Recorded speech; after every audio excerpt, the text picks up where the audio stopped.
I'm CJ Rosenbaum, and this is Amazon Sellers Lawyer Insider Information, where I get to share information with you from helping thousands of sellers every single year. Richemont International has been making complaints against sellers all over the world. They are accusing sellers who are selling genuine products of selling counterfeit, and they've also gone to court and obtained what's called a TRO.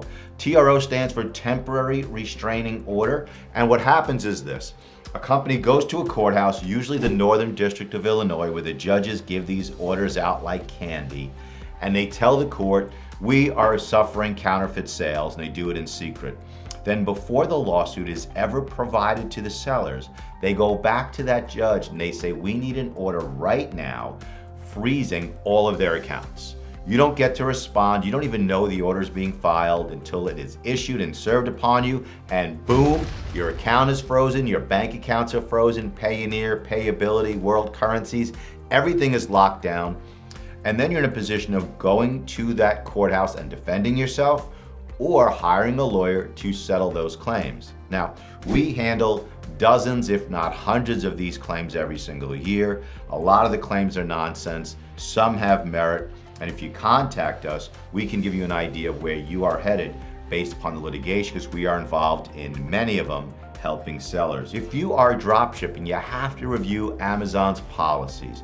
You have to make sure that if you are dropshipping, that it is being done specifically in accordance with the policies.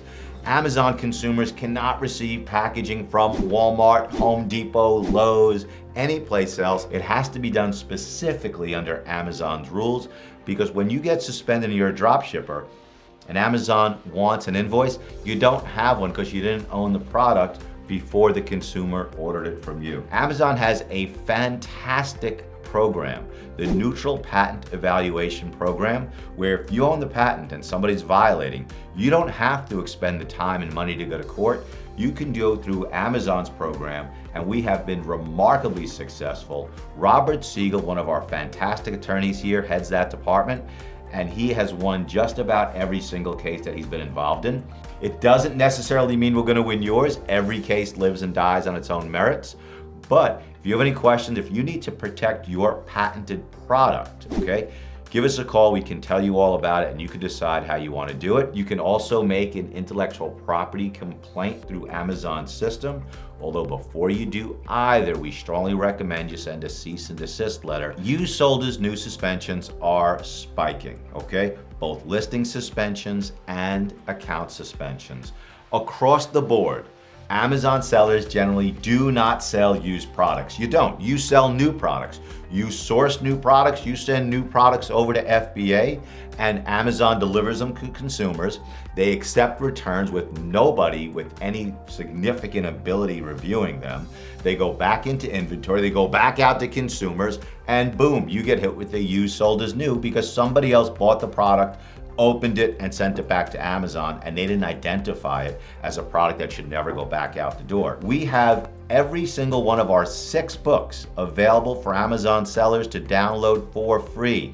Free books online. Amazon Seller's Guide to Copyright, Amazon Seller's Guide to Trademark Law, Amazon Seller's Guide to Suspensions and Reinstatements, the brand new book that we just published, the Amazon Law Library, and specifically if you're selling fashion on Amazon, Amazon Seller's Guide to Selling Fashion. If you have any questions or concerns, if you need information on a particular topic, leave me a comment at the end.